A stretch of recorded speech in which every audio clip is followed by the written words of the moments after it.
শুরু করবো যে সকল লোক চাঁদাবাজি সন্ত্রাসী করে, যারা বলবো বাবা তুমি এগুলা করিও না, নতুন বাংলাদেশ গড়ে চলো, এবং তাদের বাসায় বাসায় যায় তাদেরকে দাওয়াত দিয়ে রাখবো।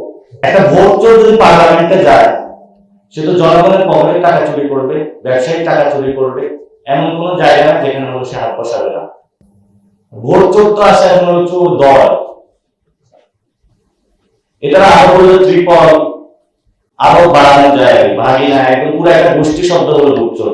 বাংলাদেশে টোটালি একটা ইলেকশন ইঞ্জিনিয়ারিং হয়েছে, যেটা সেটআপটা অনেক আগে করা হয়েছিল, কে কত আসন পাবে, কিভাবে পাবে।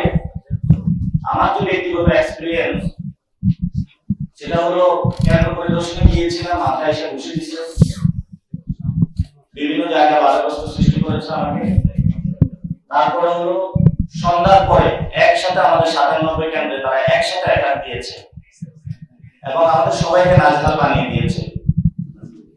যেটা বাংলাদেশে হচ্ছে, এটা কর্পোরেট সিস্টেমে একটা ইলেকশন, অর্থাৎ আপনার কাছে ১০০০ কোটি টাকা থাকবে, আপনি চাঁদাবাজি সন্ত্রাসী দুর্নীতি করবেন, টাকা কামাবেন ৫ বছর, মানুষের উপর অত্যাচার করবেন, তারপরে সবার সামনে আল্লাহ হিসেবে উপস্থিত হবে, বলে বলবেন আমাকে ভোট দাও। তো মানুষ আপনাকে ভোট না দিল, আপনি এক জায়গায় বাচ্চারে পাঠাবেন, এক জায়গায় বউরে পাঠাবেন, এক জায়গায় বাড়িঘরে পাঠাবেন, এবং আপনি এক জায়গায় যাবেন, গিয়ে যে কোনো মূল্যে ইলেকশনের রেজাল্টটা রেডি করে নিয়ে আসা বলবেন আমি হলাম একটি। ইনশাআল্লাহ মানুষ আমাদের উপর ভরসা রেখেছে। ডেন্টিস্টের পরামর্শ নাও নতুন কোলগেট অ্যাক্টিভ সল্ট। আমরা বাংলাদেশের মানুষের উদ্দেশ্যে যেটা বলতে চাই, আমরা আপনাদের কাছে গিয়েছি, আপনারা আমাদেরকে ভালোবাসা দিয়েছেন, পুরো বাংলাদেশে সাপ্লাই করে দিয়ে আমরা ওদেরকে এক্সপেকটেশন করি না যে ভালোবাসা আমাদেরকে দিয়েছেন। একজন মহিলা, তার বয়স ৯০ এর উপরে, সে সাভার থেকে আমাকে ভোট দিতে এসেছিল, কথা বলতে পারে না, একজন ক্যান্সারের রোগী ভোট দিতে এসেছিল, কিন্তু এই মানুষের ভোটগুলো হলো তারা চুরি করেছে। মানে সোজা কথা, এখানে ভোট চোর।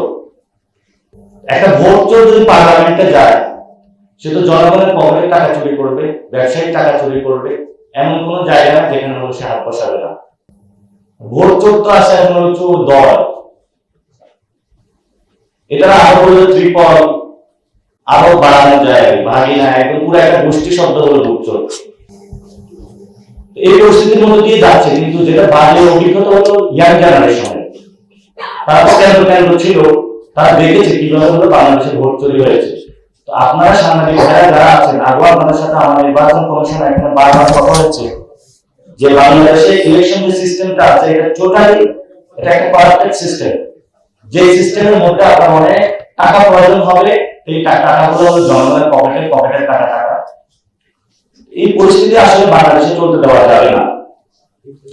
যারা নির্বাচনটা করেছেন, আল্লাহ দোহাই লাগে, অনেক চাঁদাবাজ সন্ত্রাস দুর্নীতিবাজকে আপনারা সংসদে ঢুকিয়েছেন, এদেরকে কোনো মন্ত্রণালয় দিবেন না। যতটুকু হয়েছে ততটুকু সীমাবদ্ধ থাকে, চুরি করেছেন সেটা চুরি করতে যাবেন না। এখন আমরা বিভিন্ন জায়গায় শুনতেছি, কেউ যোগাযোগ মন্ত্রণালয়, কেউ ওই মন্ত্রণালয়, কেউ গৃহায়ণ মন্ত্রণালয়। আগে যা গণপূর্ত মন্ত্রণালয় চুরি হয়েছে সেগুলোর আমরা হিসাব পাইনি, আগে যা দুর্নীতি হয়েছে সেগুলোর আমরা হিসাব পাইনি। তো মানুষ আমাদেরকে ভালোবাসা দেখিয়েছে, আমরা আগামীতে প্ল্যান করেছি যে মানুষের কাছে যাব, আমরা আরো কষ্ট করবো বেশি, যে মানুষগুলো আমাদের ভোট দেয় তাদের কাছে যাব, যাতে তাদের মন জয় করতে পারি। এবং আমরা একটা দাওয়াতি কার্যক্রম আমি চিন্তা করতে শুরু করবো, যে সকল লোক চাঁদাবাজি সন্ত্রাসী করে, যারা বলবো বাবা তুমি এগুলা করিও না, নতুন বাংলাদেশ গড়ে চলো, এবং তাদের বাসায় বাসায় যায় তাদেরকে দাওয়াত দিয়ে রাখবো। এছাড়া আসলে কোনো উপায় নেই আমাদের। জনগণ যারা আমাদের উপরে বিশ্বাস রেখেছে পুরো বাংলাদেশে, আমরা আপনাদেরকে ধন্যবাদ জানাই।